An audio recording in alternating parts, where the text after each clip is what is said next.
Graças a Deus, meus irmãos, por tudo isso, viu? Veja, meus irmãos, que vocês vão participar de um culto de doutrina diferente dos demais, em que vai ser através de perguntas e respostas. Não vai ser toda sexta-feira assim, mas eu pretendo fazer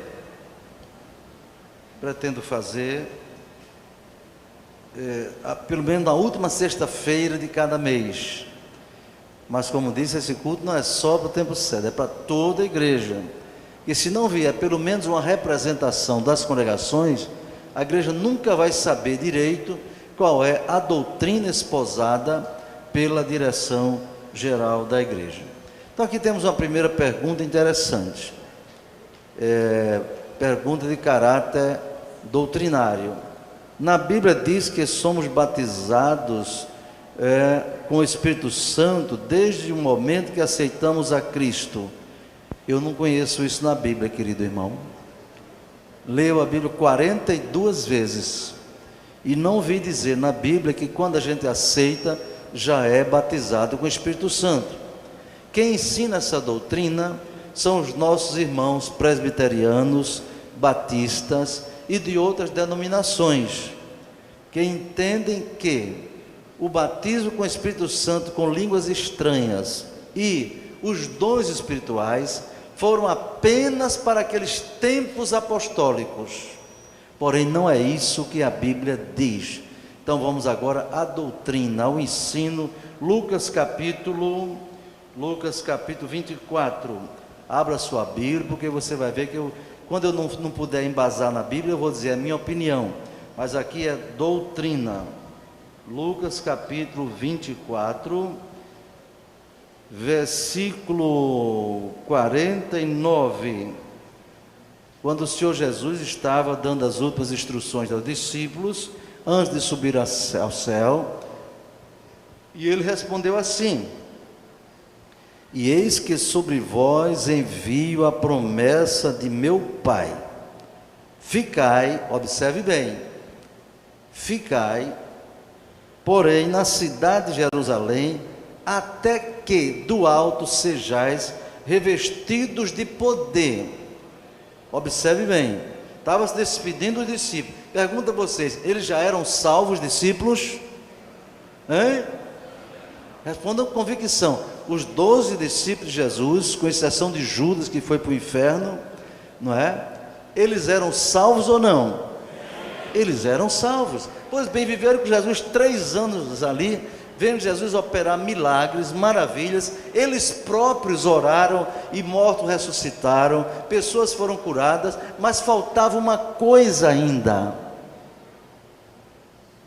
Eles não eram salvos? Se eles eram salvos, não faltava mais nada.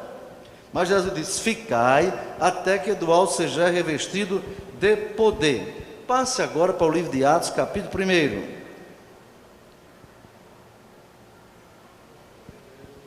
Atos capítulo 1, versículos 5. Observe, Atos é o mesmo texto, é o mesmo escritor. Lucas registrou aquela palavra de Jesus: ficar em Jerusalém. Em Atos, ele foi mais incisivo, ele foi mais claro, ele explicou melhor, tá certo? Ele registrou aquilo que Jesus disse de uma maneira mais completa. Esse aqui, nesse primeiro texto de Atos, é Jesus se despedindo dos discípulos, e vocês vão ver antes dele subir ao céu. Atos 1 e 5. Porque, aliás, o 4. E estando com ele, determinou-lhes que não se ausentassem de Jerusalém, mas que esperassem a promessa do Pai, que disse ele: de mim ouviste. O 5. Porque, na verdade, João batizou com água, mas vós quem, irmãos? Os apóstolos, os discípulos, os crentes que estavam com ele, que já eram salvos. Vós sereis batizados com o Espírito Santo, não muito depois destes dias. Já eram salvos, no entanto Jesus disse: vós sereis batizados. É no futuro. Ninguém vem dizer que Pedro, Tiago e João não eram salvos. Então, essa história que a pessoa é batizada com o Espírito Santo quando crê, não tem fundamento bíblico. É uma visão teológica, mas nem toda teologia é bíblica, entende, irmãos? Então, sereis batizados com o Espírito Santo, não é? E diz assim, e aí eles perguntaram, Senhor, quando restaurarás tu neste tempo o reino de Israel? Versículo 6, Jesus diz, não vos pertence saber os tempos ou as estações que o Pai estabeleceu pelo seu próprio poder, mas, olha o mais, recebereis a virtude do Espírito Santo, que há de vir sobre vós, e ser-me-eis testemunha, tanto em Jerusalém, como a Judeia, Samaria, e até os confins da terra. Você pode dar glória a Deus? Receber virtude é o poder. Eles ainda não tinham o revestimento de poder, eles não tinham ainda a promessa do Pai chegado a eles, ele não tinha essa virtude do Espírito Santo para evangelizar. O batismo do Espírito Santo não é só para falar língua e se mostrar diante dos outros, não. O batismo do Espírito Santo é um revestimento especial para proclamar o Evangelho com poder, amém? Aí você vai para o capítulo 2 de Atos, abra sua Bíblia em 2 de Atos. Tudo aquilo que foi prometido, agora você vai ver o cumprimento, a realização daquela promessa. Aí Jesus diz no capítulo 2, cumprindo-se o dia de Pentecostes, estavam todos no mesmo lugar. De repente, veio um som, como de um vento veemente e impetuoso, e encheu toda a casa em que estavam sentados. E foram vistas, uma coisa visível, e foram vistas por eles línguas repartidas como que de fogo, as quais pousaram sobre cada um deles. E todos, agora observe, todos quem? Os apóstolos, discípulos que estavam no dia de Pentecostes, sentados lá no cenáculo. E todos foram cheios do Espírito Santo e começaram a falar em outras línguas, conforme o Espírito Santo lhes concedia quem falasse. Amém, meus irmãos? Um irmão presbiteriano disse, não, essas línguas aí eram as línguas daquelas pessoas que falam o resto do capítulo, daquelas 15 nações. Não, senhor, eles não falavam aquelas línguas que para eles eram estranhas. Diz que quando eles receberam, foram cheios do Espírito Santo, começaram a falar em outras línguas. O que quer dizer isso? Eles não sabiam aquelas línguas. Então, quando você é batizado do Espírito Santo, você fala uma língua que você não conhece. A língua que você não conhece, saindo, fluindo do seu interior, é o sinal externo do batismo com o Espírito Santo. Tá certo, irmãos? Então, uma pessoa pode falar inglês, pode falar japonês, pode falar árabe, chinês, etc. Mas ele não conhece. Por isso São Paulo diz, fale 2 ou 3, mas se for só para orar, então ore baixinho, para você não atrapalhar ninguém. Porque se for para a igreja ouvir, tem que haver intérprete. Tem que haver intérprete. Não, por isso que é errado o irmão abrir o bocão e falar a língua aí para todo mundo ouvir. Espera aí, você quer orar em língua? Ore. Não é proibido, mas se controle. Ore baixinho, só para você. Porque você está edificando a você mesmo. Mas a igreja não entende nada. Entendeu, irmão? Se alguém tiver dúvida ainda, é porque precisa ler a Bíblia com mais calma. Vamos ver outra pergunta aqui. Eu queria saber se Babilônia, eita, será que tem alguma irmã aqui que assista a desgraçada, famigerada, nojenta, imunda novela Babilônia? Eu não acredito, mas eu já perguntei em alguns lugares que eu vou, e tem irmãzinha que levanta a mão. Tá certo, eu perguntei, ela levantou a mão porque ela é sincera. Mas desde você, Babilônia sempre foi e será símbolo de confusão, símbolo de deturpação, de depravação, meu irmão. Se você está assistindo novela babilônica, deixa eu desculpa a você, você não está em comunhão com Deus, você perdeu a comunhão com o Espírito Santo de Deus. Seja quem for, moça ou mulher casada, e até obreiro, tem obreiro também que assiste novela. Não é possível um negócio desse, irmão. Só misericórdia com a graça, entendeu? Meu Jesus, um homem assistir uma porcaria dessa. Salmo 101, versículo 3 para você: não porei coisa má diante dos meus olhos. Mas aqui a Babilônia aqui não tem nada, novela não. Pergunta: Babilônia do capítulo 17, 18, 19 do Apocalipse são os Estados Unidos ou a Igreja Católica? Aí você, abrindo a sua Bíblia, essa pergunta é um pouco extensa, porque ela se refere a 3 capítulos da Bíblia, não é?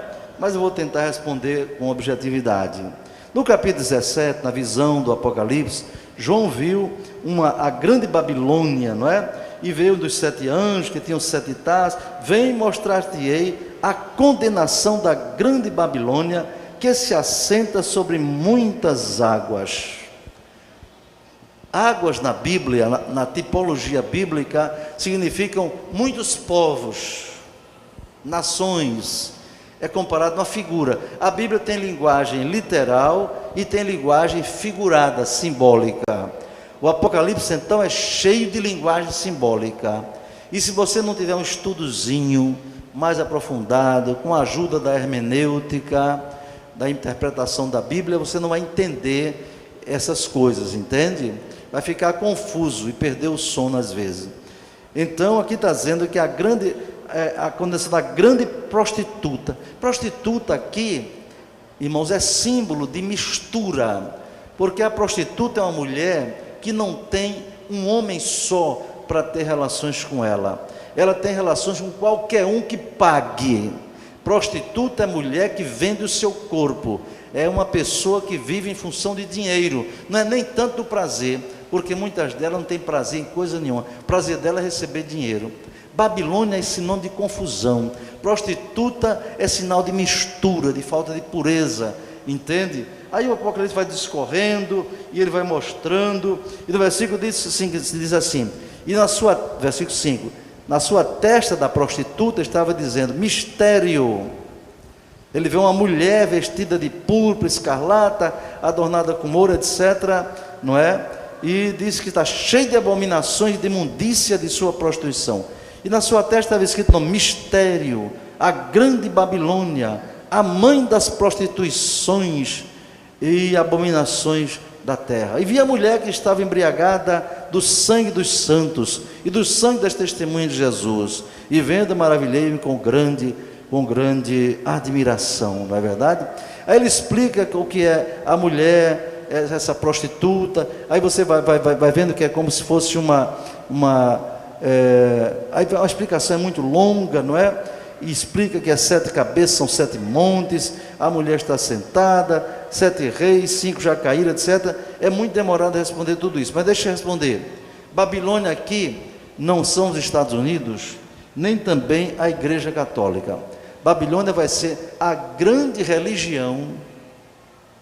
Quando o anticristo assumir o governo mundial, o anticristo, o falso profeta, liderado pelo diabo, a trindade satânica, Satanás, anticristo e falso profeta, vão dominar a terra, né? Então tenha muito cuidado para não ficar para aquele governo, viu? Tem governo aqui no nosso Brasil que só a graça de Deus.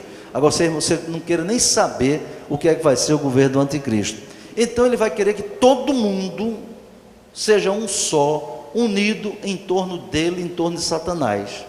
Ele não vai aceitar que haja muitas religiões, não. Ele vai querer uma religião só, e essa religião só tem que se voltar para adorar a besta que é o anticristo. Então o falso profeta é também chamado de a besta. O anticristo é a besta que subiu da terra, e o falso profeta é a besta que subiu do mar.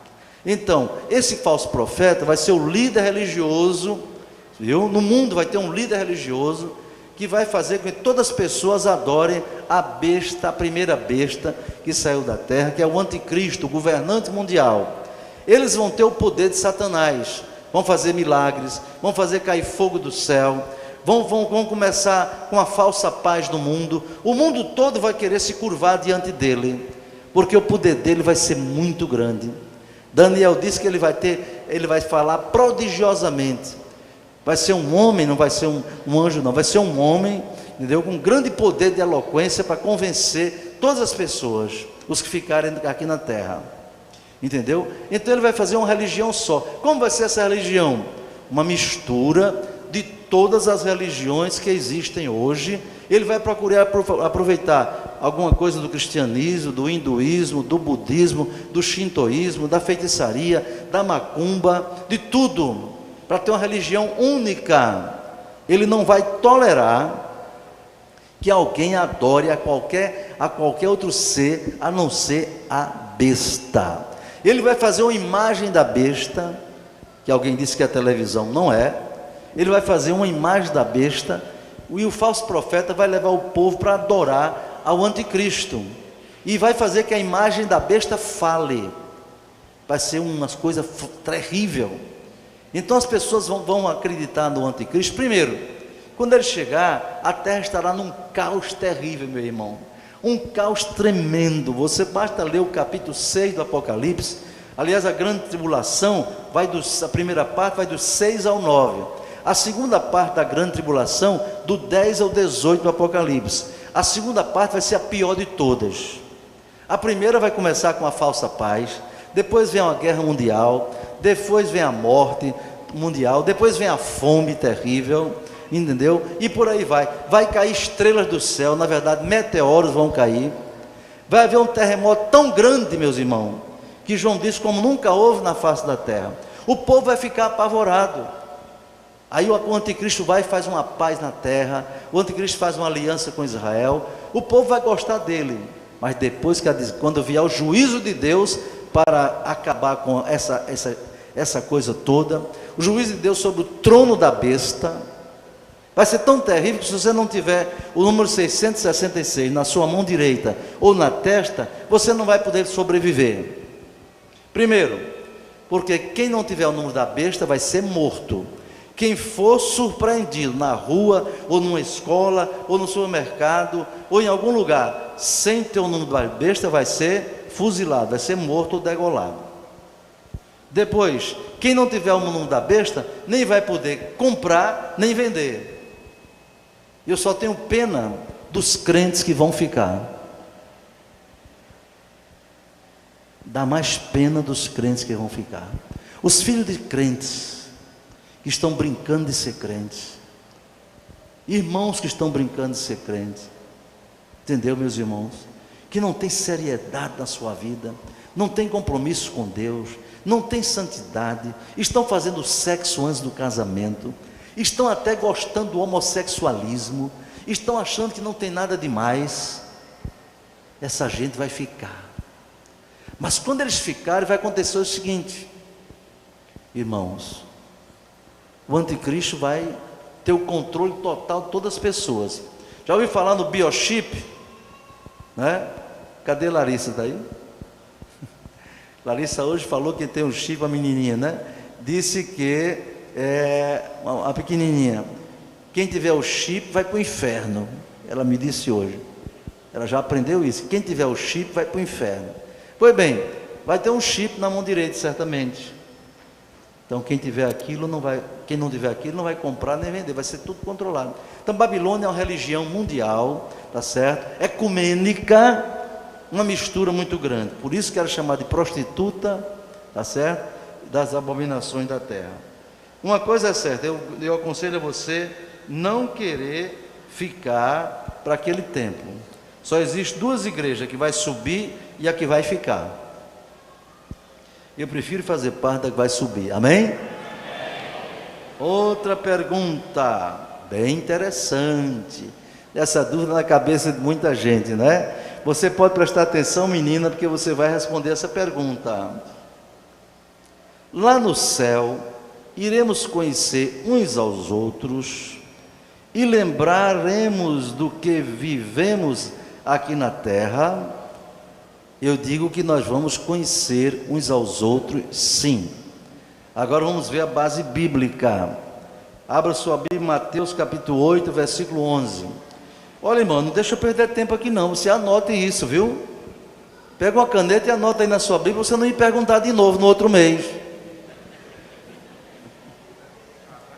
Hein? Aí vai ficar complicado. Mateus capítulo 8, versículo 11. Anota aí, quando você vier, anota, dá uma caneta. Mateus capítulo 8, versículo 11. Cadê, meu Deus? É aqui, Mateus capítulo 8, versículo 11.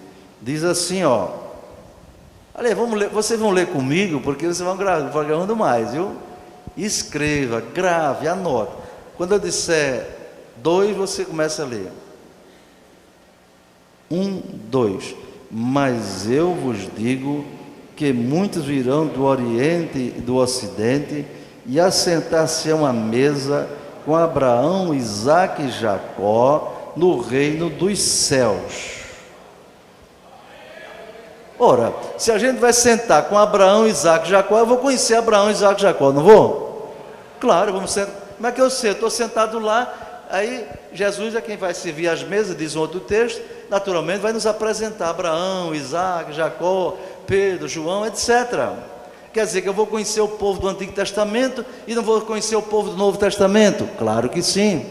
E se eu vou conhecer aqueles personagens, vou conhecer também a minha esposa, filhos, parentes, irmãos em Cristo, vocês vão me conhecer lá. Mas vamos mais um versículo, porque doutrina se faz com mais do que um versículo. Lucas 13, 28. Dê glória a Deus, você está aprendendo coisa que você não sabia, né? Lucas 13. Por isso tem que dar a pergunta mais cedo para poder mostrar, procurar na Bíblia. 13, 28, né? É isso, meu Deus? Lucas 13. Você já encontrou na sua Bíblia? 28. Vamos ler comigo. É muito sério isso aqui, meu irmão. Vamos ler o 26 até o 28, certo? Até o 29. É equivalente àquele. Vamos lá. Lucas 13, 26 e 28. 1, 2. Então começareis a dizer: temos comido e bebido na tua presença, e tu tens ensinado nas nossas ruas. E ele vos responderá: digo-vos que não sei de onde vós sois. Apartai-vos de mim, vós todos os que praticais a iniquidade. Ali haverá choro e ranger de dentes, quando virdes Abraão, Isaque e Jacó e todos os profetas do reino de Deus, e vós lançados fora. Então, o primeiro, Mateus diz: vereis Abraão, Isaque e Jacó. Aqui Lucas diz: Abraão, Isaque e Jacó e todos os profetas. Vamos conhecer mais gente, não é? Vai ser interessante ver Jeremias, Isaías, não é, irmãos? Aquele pessoal todo, ver João, Pedro, Maria, mãe de Jesus, ver toda aquela gente, Davi, não é? Eu não sei se a gente vai ver Salomão, porque eu acho que Salomão morreu desviado, entende? Morreu desviado. O homem que arranjou 700 mulheres e 300 concubinas e doidou, totalmente, ficou louco, maluco. Não dava conta nem de 10% daquelas mulheres. Para que ela arruma de mulher? Para se mostrar. Mas isso não foi o pior. Pior é que Abraão, diz a Bíblia, as mulheres perverteram o seu coração e levaram ele a adorar os deuses estranhos, demônios. Deus nos guarde.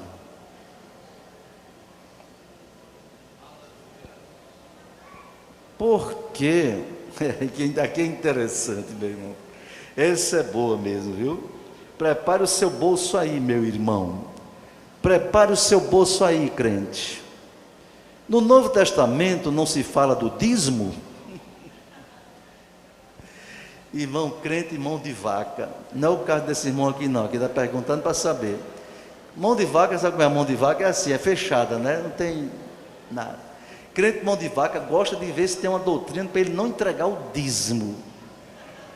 Ele faz tudo para não entregar o dízimo. Tem até uns usados por Satanás que dizem que o dinheiro é para o bolso do pastor. Coitado. Malaquias 3:10. Vamos ver no Antigo Testamento primeiro, depois a gente vê no Novo. Malaquias é o último livro do Antigo Testamento, irmãos. 3, versículo 10. Ali é do 8. O 8. Malaquias 3:8. Quem achou aí, diga amém. Malaquias 3:8. 1, 2, você lê comigo. 1, 2.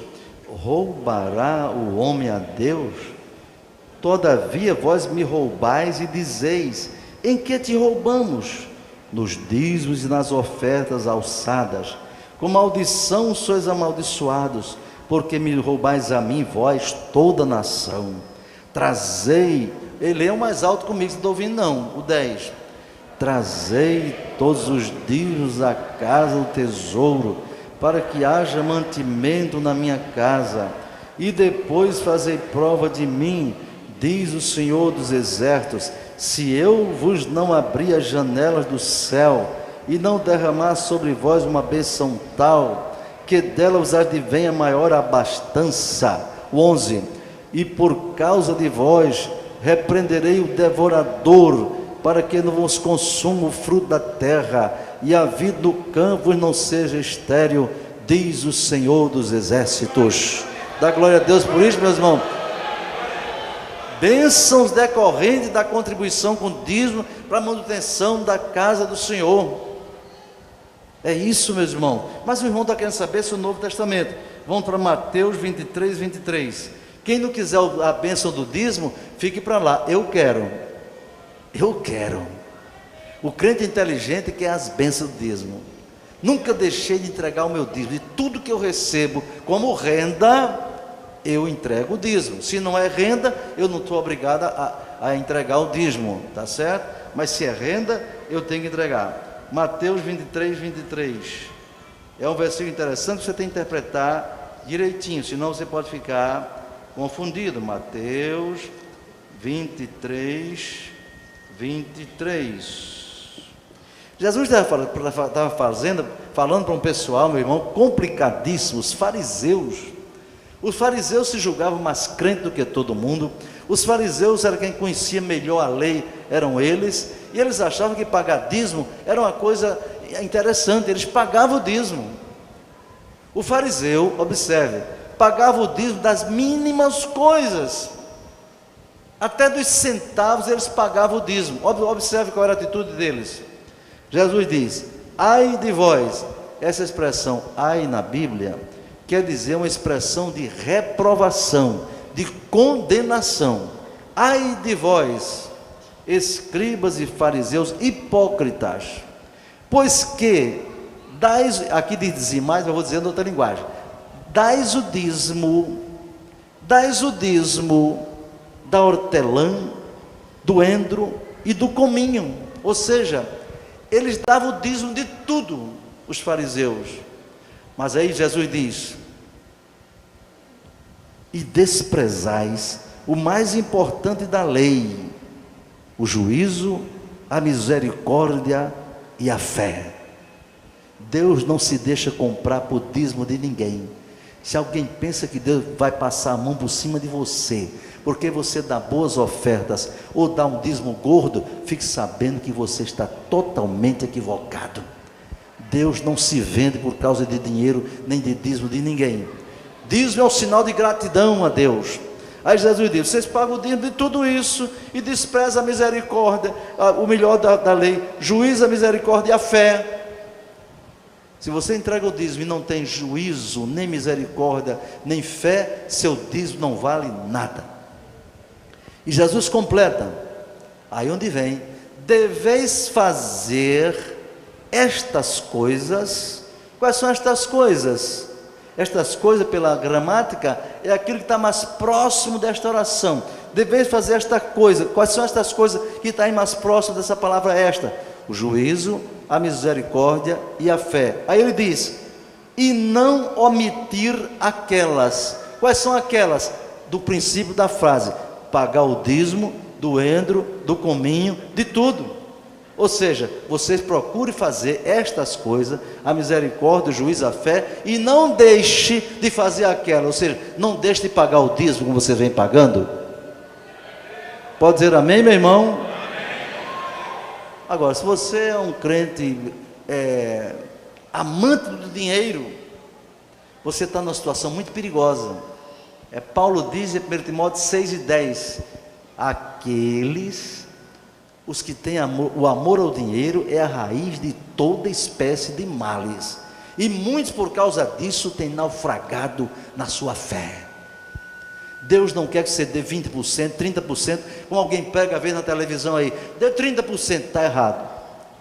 Nem é 9%, nem 5%, nem 30%, é 10%. Sabe o que Deus faz no dízimo? Tanto faz ser o dízimo aqui de um caixa alta, né? Caixa alta, um empresário, entendeu?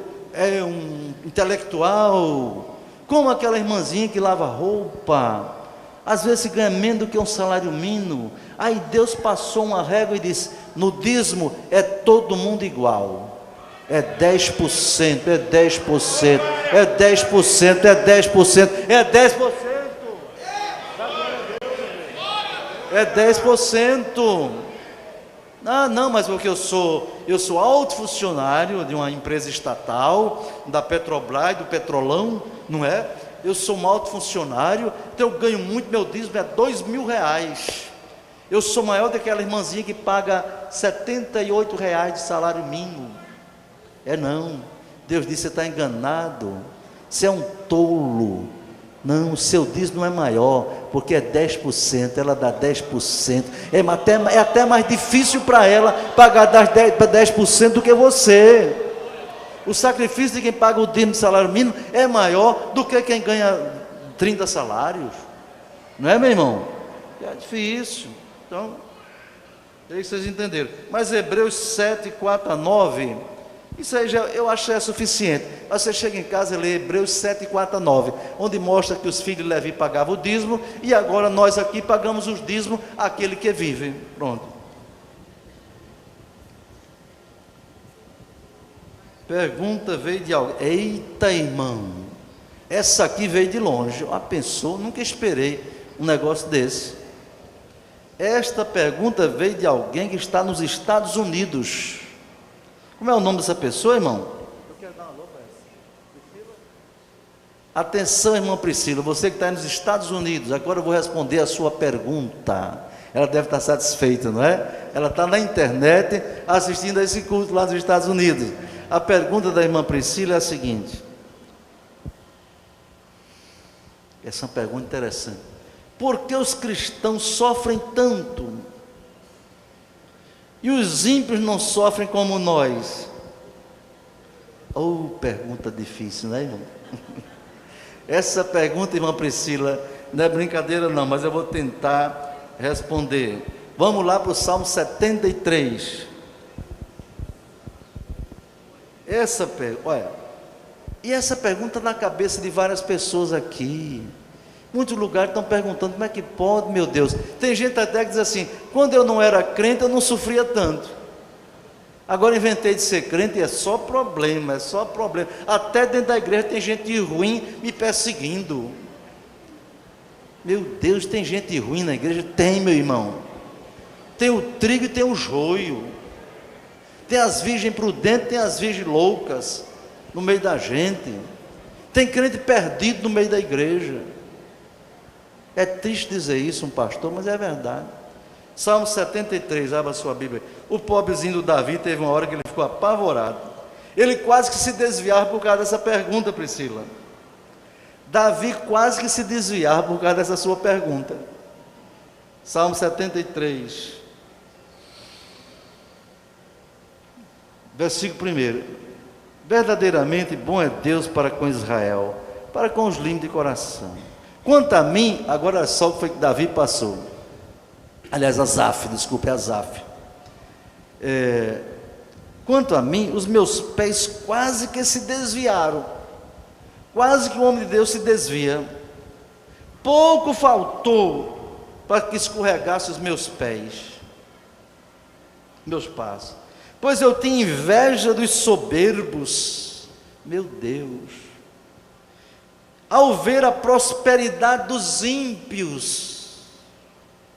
Está vendo? Nossa irmã lá nos Estados Unidos está com essa dúvida, mas há tantos séculos o salmista tem essa dúvida: como é que pode? Os ímpios prosperam tanto. Aí ele descreve assim: porque não há apertos em sua morte, mas firme está a sua força. Não se acha em trabalhos como outra gente, nem são afligidos como os outros homens.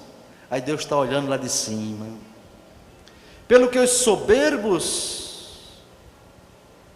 os cerca como um colar, soberba os cerca como um colar, vestes de violência, os olhos deles estão inchados de gordura, são corrompidos, eita turma do petrolão, são corrompidos e tratam maliciosamente, falam arrogantemente, ergue a boca contra os céus, sua língua percorre a terra. Gente ímpia mesmo, que fala até contra Deus, prospera tanto, diz aqui o salmista. Está vendo? Versículo 11, e como diz, como sabe Deus? Há conhecimento do Altíssimo. Eis que estes são ímpios, está vendo aqui, Priscila? Você abriu a Bíblia aí, né? Salmo 73, agora versículo 12. E todavia, estão sempre em segurança, e aumenta as riquezas dele, aumenta do traficante de droga, do traficante de dinheiro, entendeu? Dos que vivem de motéis, de praticar toda essa patifaria, ganha muito dinheiro. Na verdade, aí ele diz assim, olha só, na verdade, que em vão tenho purificado meu coração e lavado as minhas mãos na inocência. Ou seja, não vale a pena ser crente, não vale a pena ser fiel, não vale a pena ser santo. Davi aqui já entrou no terreno da murmuração. Asaf, pois todo dia tenha sido afligido e castigado até amanhã. Observe, se eu dissesse também falaria assim, eis que ofenderia a geração de teus filhos. Está orando a Deus. Quando eu pensava em compreender isto, que a irmã Priscila está perguntando, quando eu pensava em compreender isto, fiquei sobre modo perturbado. Coitado do Asaf, quase se desvia, começou a pensar nessas coisas, né? O ímpio prospera tanto, e o crente sofre às vezes tanto. Aí vem a resposta no versículo 17, até que, esse até que é a resposta, Priscila, até que, aí é como se assim, até que eu deixei de murmurar, até que entrei no santuário de Deus, então entendi eu o fim deles, certamente os puseste em lugares escorregadios, tu os lanças na destruição, como caem em desolação, quase no momento, ficam totalmente consumidos de terrores. Ou seja, quando o homem de Deus ficou pensando que fulano prospera tanto, não sei o quê, e cresce tanto, quase que ele se arrasa. Aí ele disse, até que eu entrei no santuário de Deus, quer dizer, até que eu fui orar, até que eu entrei na presença de Deus. Irmão, deixa de murmurar, entra na presença de Deus, vai orar, vai buscar a presença de Deus, que Ele vai te responder, irmão. Aleluia. Aí fica resmungando, não sei o que, não dá certo não, vou deixar de ser crente, vou para outra igreja. Deixa de besteira, vai orar, deixa de murmurar, porque murmurar é um pecado grave. Foi que eu anotei, está aqui, Eclesiastes 9:2, para você nunca mais ficar perturbado com isso. Priscila, anota aí, Eclesiastes 9:2.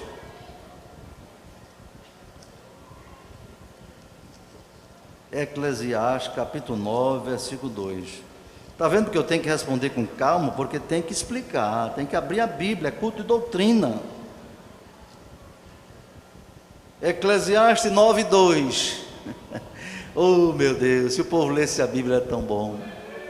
Eclesiastes 9:2, é verdade. 9:2. Vocês vão ler comigo. 9:2. Quando eu disser 2, todo mundo começa. 9:2. Tudo sucede igualmente a todos. O mesmo sucede ao justo e ao ímpio, ao bom e ao puro, como ao impuro. Assim ao que sacrifica, como ao que não sacrifica. Assim ao bom, como ao pecador. Ao que jura, como ao que teme o juramento.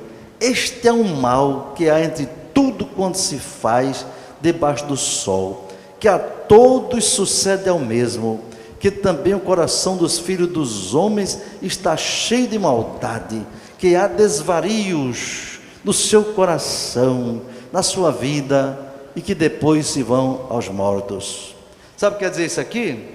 Para concluir a pergunta da nossa irmã, lá dos Estados Unidos, o sábio está dizendo, olha, no plano desta vida, aqui na terra, o que sucede ao ímpio, pode suceder ao justo. O ímpio fica doente de um câncer, o justo também fica, pode ficar. O ímpio sofre um acidente de carro, o justo também pode. O ímpio fica doente de diabetes, o justo também fica. O ímpio morre num assalto, o justo também, no plano dessa vida, porque não é aqui a grande diferença. A grande diferença é o que diz a Bíblia no versículo, eu não me lembro agora, diz assim, um dia se verá a diferença entre o que serve a Deus e o que não serve a Deus. Dá glória a Jesus, meu irmão, dá glória a Deus. Um dia você vai ver a diferença, hein? Malaquias 4, é assim que você me ajuda, vocês vão ser meus assessores, vocês vão ser meus assessores escriturísticos. Malaquias 3:18 abra sua Bíblia aí, irmão. O irmão me ajudou agora a encontrar o versículo que eu não tinha encontrado. Versículo 3:18.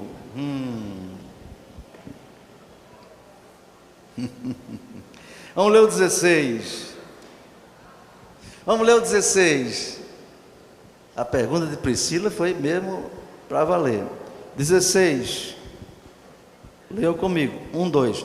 Então aqueles que temem ao Senhor falam cada um com seu companheiro, e o Senhor atenta e ouve, e há um memorial escrito diante dele para os que temem ao Senhor e para os que se lembram do seu nome.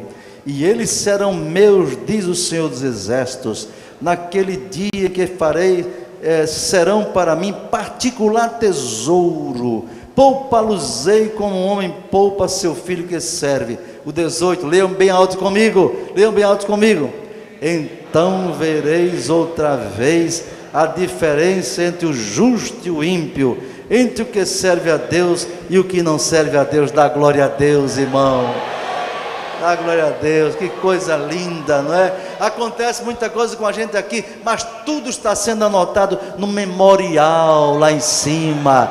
Deus está anotando, meu irmão, tudo que fazemos ou deixamos de fazer aqui, e no tribunal de Cristo, quando comparecermos lá em cima, receberemos o galardão por aquilo que fazemos de bem aqui nessa terra. Dê glória a Deus por isto.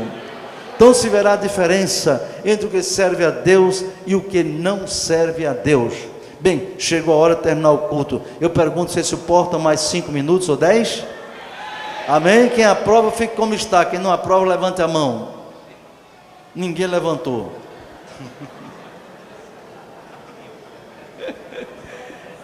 Ei? Teve um irmão que ia levantando, mas baixou. Gentileza, por gentileza, explica o versículo, Jó capítulo 12, versículo 6. Como Deus dá tudo ao que lhe provoca? Como é que Deus dá tudo ao ímpio? Jó 12, 6. Vamos ler Jó 12, 6. Essa aqui vai ser mais rápida a resposta, porque está relacionado com o anterior. Jó 12, 6. Eu estou gostando das perguntas, porque são perguntas com fundamento na Bíblia. Jó 12, 6. Aqui é o Jó. Jó defende contra as acusações de seus amigos. Que Deus, amigos como Jó, não precisa de inimigo, não. Bando de acusador ruim, terrível. Jó está respondendo aos seus amigos assim: tocha desprezível quer dizer, o justo que sofre tanto, ele diz, é uma tocha desprezível, na opinião do que está descansado. Aquele que está pronto a tropeçar com os pés, as tendas dos assoladores têm descanso, e os que provocam a Deus estão seguros. Nas suas mãos Deus lhes põe tudo.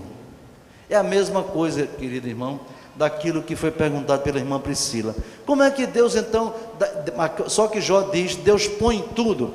Na verdade você tem que entender, não é Deus que dá as coisas aos ímpios, Deus permite as coisas aos ímpios.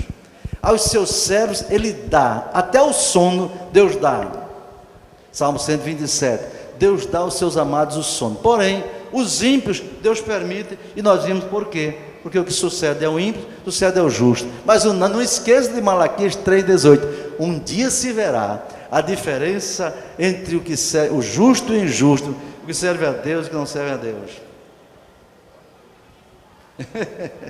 Essa aqui eu acho que vou terminar com essa aqui. Essa aqui, olha irmão, tem muita pergunta aqui, tá certo? Vai ficar para o outro culto, é o jeito, que se eu for responder vai até 9h40, dá 10 horas, não é bom. Provérbio diz assim, eu pergunto a você, quem está gostando desse estilo de doutrina? Levante a mão aí. O pessoal está gostando, até o pessoal dos Estados Unidos está gostando. Agora, sabe o que é isso? Isso é coisa boa, não é, irmãos? É coisa boa, doce. Aí o provérbio diz assim, meu filho, você encontrou mel? Coma só o que lhe basta, não coma demais não, porque senão você pode enjoar. Você achou que foi mel? Fique para a próxima, tá? Está aqui um bocado de pergunta, outros, aí bota tudo aí dentro aqui desse caderno de Clésio ali, bota aqui, me dê para cá. Olha irmão, vou terminar com essa aqui. Quem vai gostar disso é a mocidade, rapaz. Eita, adolescente. E umas irmãs casadas também. Sabe? Tem umas irmãs casadas tão estranhas, irmão. Eu já vi umas irmãs casadas com a unha pintada, com a rosinha, outra com um cachorrinho, um passarinho, um gato nas unhas, viu, Larissa? Aqui. Eu disse, irmã, para que é isso aí, irmã? Não, pastor, nada demais não. Nada demais o quê? Para pintar aquelas unhas você gasta uns 20 reais. Não é verdade? Ou mais. Aí quando chegar na hora de passar a oferta de missões, a irmã faz assim. Não tem nada, mas para fazer a sua vaidadezinha. Eu já vi até pintando as unhas dos pés. Meu Deus do céu. Tem jeito não, um povo desse. Pois bem, a pergunta é, por que tanto rigor, eita, nos usos e costumes? Se em outras denominações que não há tanto rigor, Deus também usa as pessoas, independente de seus usos e costumes. Não é interessante essa pergunta? Para terminar, para fechar a noite, mas ninguém vai perder o sono por causa disso não, viu? Então vamos lá. A Igreja Assembleia de Deus nasceu em 1918, não é?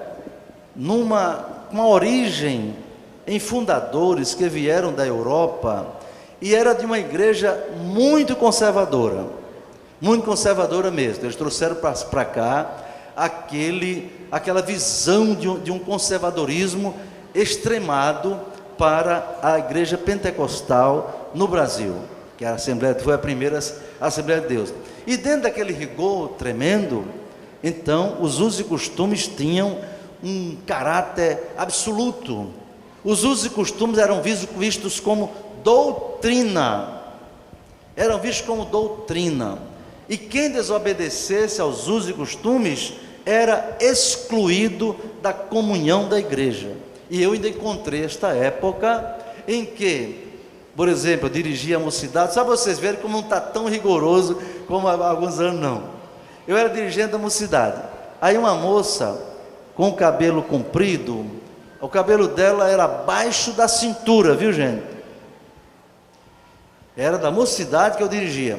E quando ela cortou o cabelo, e o cabelo ficou na cintura, ela foi excluída da comunhão. Eu fiquei assim, meu Deus, eu era muito novo, dirigia a mocidade com 20 e poucos anos. E meu Deus, mas por que o pastor suspendeu da comunhão aquela irmã, o cabelo dela não está crescido. Por que o pastor cortou ela? Porque ela cortou o cabelo. Aí eu me perguntava, isso tem fundamento bíblico? E perguntei a algumas pessoas e disseram, não, mas é a igreja que quer assim. Eu nunca aceitei, irmão, nunca engoli alguém me dizer que uma coisa é errado, se não me provar por quê.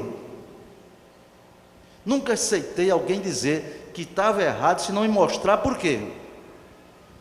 Aí comecei a questionar daquela época. E porque eu comecei a questionar, já comecei a ser mal visto. Mas eu respeitava aquilo de uma maneira grande, porque eu vivi naquele tempo, como dirigente da mocidade, eu fui muito rigoroso.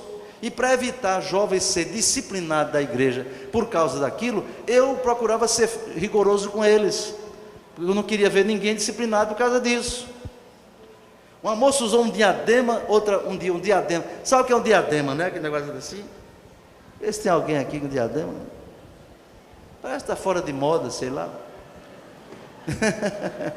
Mas houve um tempo que tinha muita moda.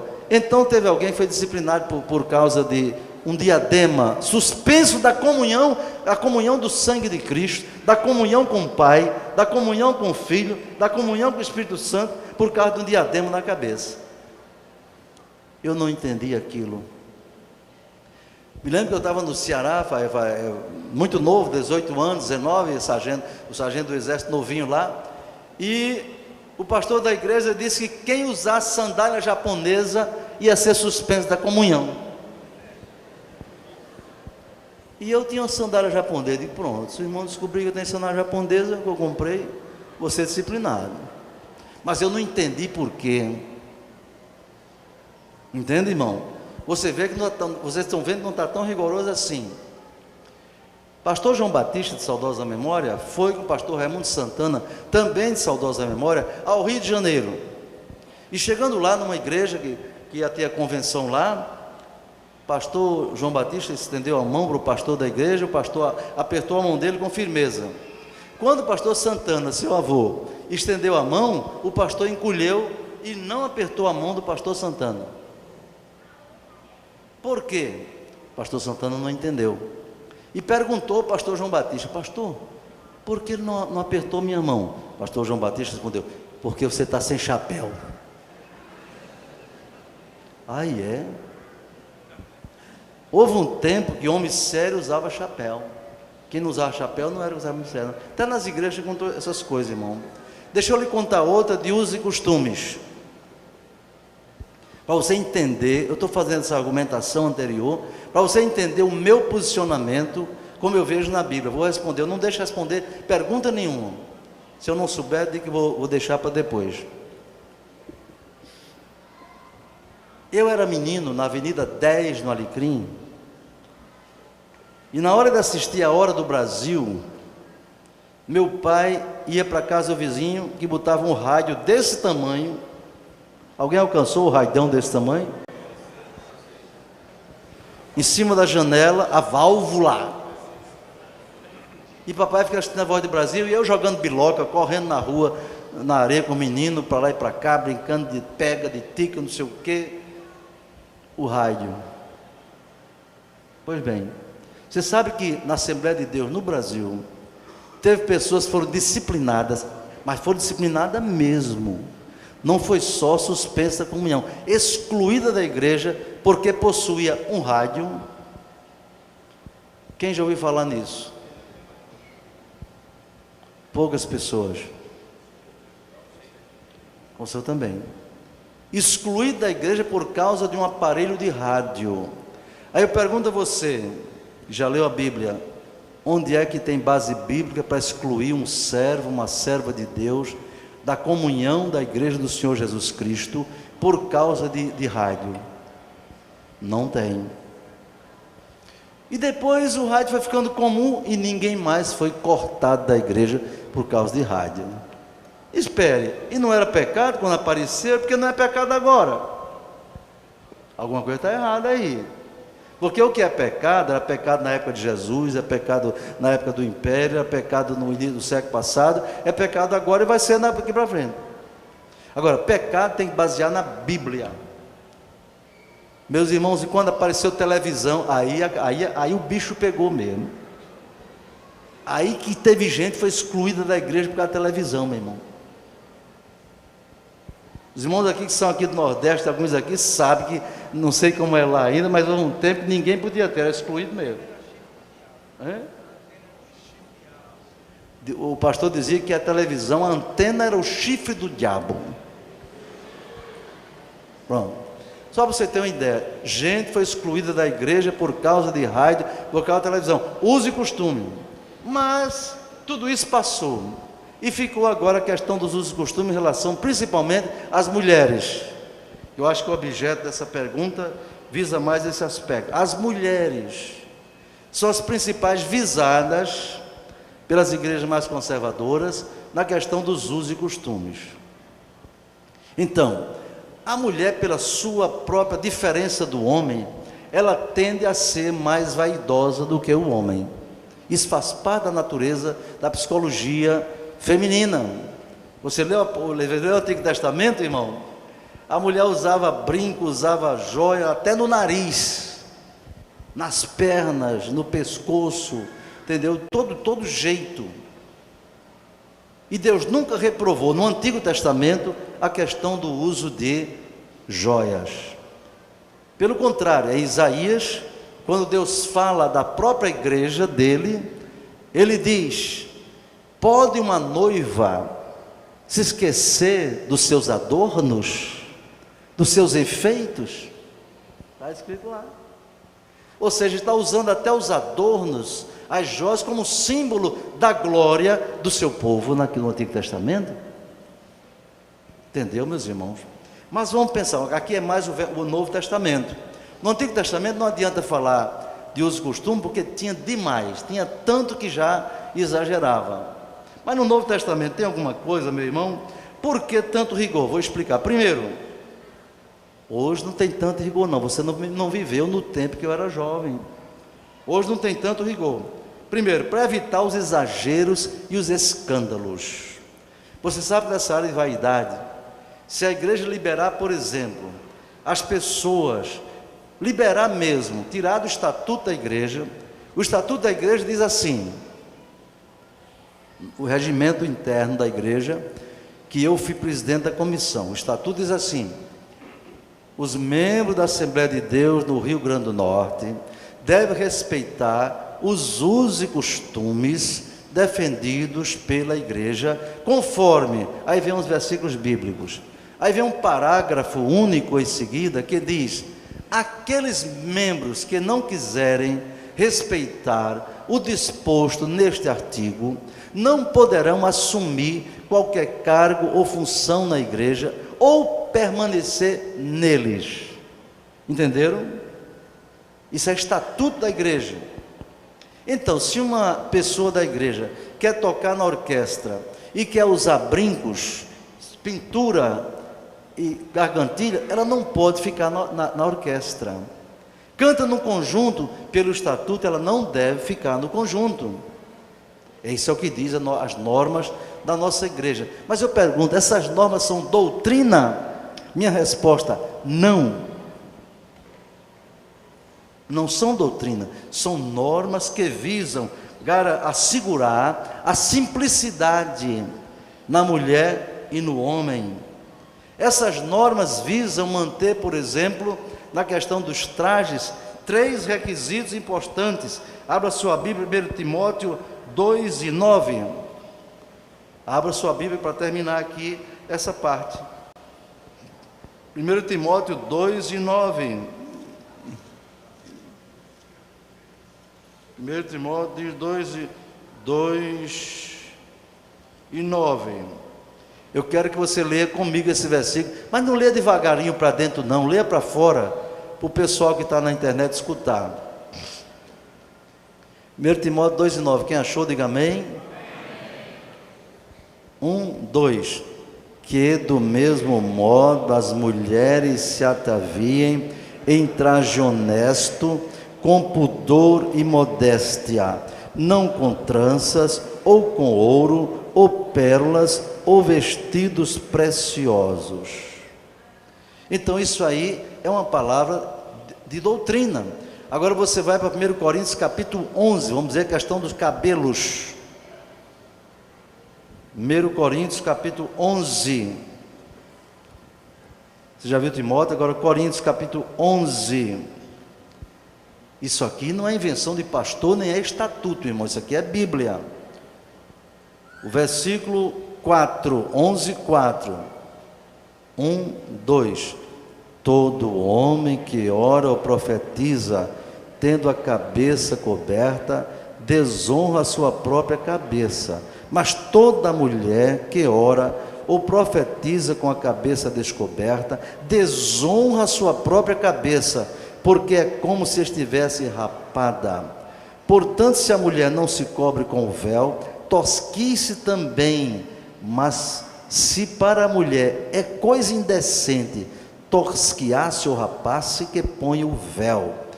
O 7, o varão, pois, não deve cobrir a cabeça, porque a imagem é a glória de Deus, mas a mulher é a glória do varão.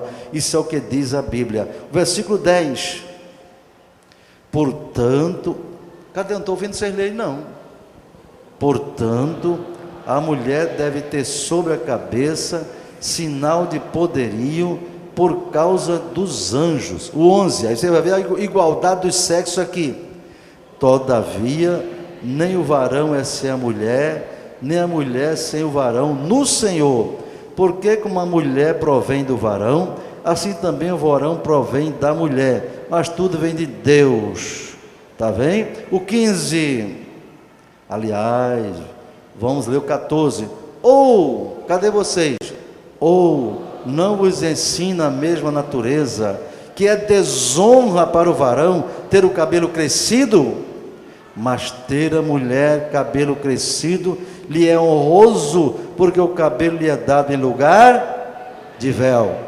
Então você tem a base bíblica para a questão de roupas e questão de cabelo. Roupa do homem ou da mulher tem que ter 3 características: honestidade, pudor e modéstia. Diga comigo: honestidade, pudor e modéstia. Aí eu pergunto: um biquíni tem alguma dessas qualidades? E por que você usa? Você riu, não foi, Alice? Pois que é brincadeira não. Diga assim: eu rio porque eu uso, porque eu quero ser desobediente, eu quero me mostrar, eu quero mostrar meu corpo para os homens. É isso que eu quero me mostrar. Eu não tenho, eu ia dizer um negócio, mas não vou dizer não. Ficar por aqui. Olha,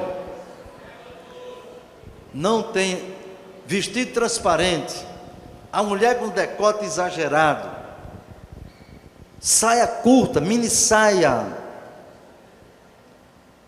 meu irmão. Onde é que uma mini saia tem honestidade, tem pudor e tem modéstia? Tem coisa nenhuma, irmão.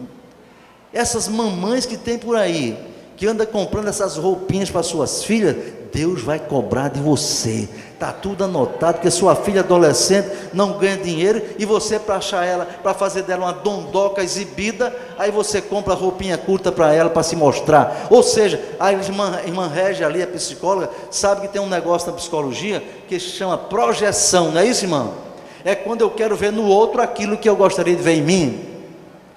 Então tem mãe que ela nunca usou a sainha curta, porque viveu num tempo mais conservador, mas agora ela quer ver na filha o que gostaria de ter visto nela. Está errado, irmão. Isso é pecado. A moça, a adolescente, o jovem, o homem pode andar decente, sem ser quadrado, antiquado, mas com honestidade, pudor e modéstia. Quanto à questão de pinturas, veja bem, eu não vejo na Bíblia. Teve alguém que disse que se você se pintar, você é uma Jezabel. Não tem isso na Bíblia. Jezabel não foi condenada por se pintar. Jezabel foi condenada porque era uma mulher ímpia, assassina. Mandava no marido, um bestalhado do marido, deixava a mulher mandar nele, entendeu, irmão? Ainda tem uns cabras desses por aí, né? Aqui não tem não, está errado. Entende, irmão? Então não tem na Bíblia nenhum versículo dizendo que se uma mulher usar um brinco, uma gargantilha, vai para o inferno. Não tem isso na Bíblia. Ah, pastor, presta atenção, eu estou aqui diante de uma multidão de testemunho de Deus também. Quer dizer que o senhor está liberando? Não, senhor. Não estou liberando nada. Agora, quem desobedecer às normas da igreja, mesmo sem ser pecado, não pode participar da atividade da igreja. Imagina uma irmã que dirige numa classe de escola dominical, ensinando a adolescente, ensinando a jovem, ensinando a criança, usando brinco e gargantilha. Ela não vai para o inferno por causa disso. Não, senhor. Eu desafio quem provar isso na Bíblia. Mas ela não deve ensinar numa classe da escola dominical, porque ela está desobedecendo as normas da igreja. Pastor, mas tem gente que não usa aqui na igreja, mas lá fora só o senhor vendo. Só o senhor vendo não, eu já vi. De vez em quando eu me deparo com cada assombração, meu irmão. Eu ia na rua ali, lá vem uma menina. Quando ela me viu, aí fez. Eu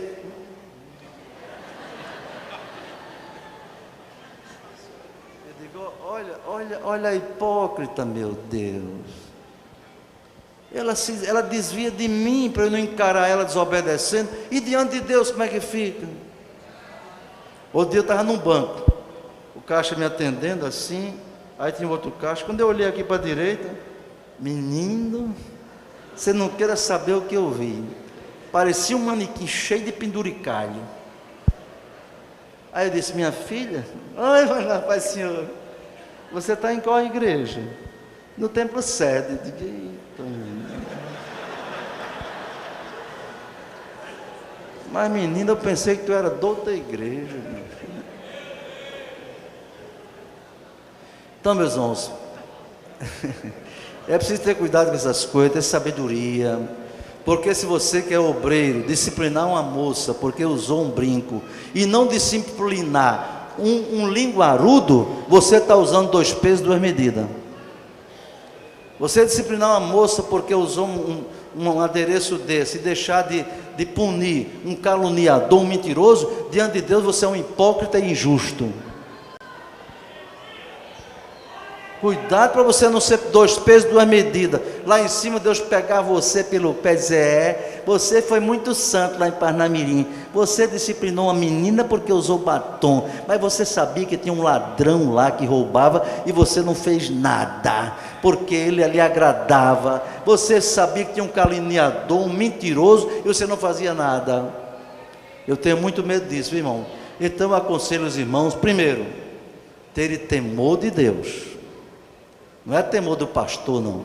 Temor de Deus. Depois, tenham bom senso e moderação quando você pensar em disciplinar uma pessoa.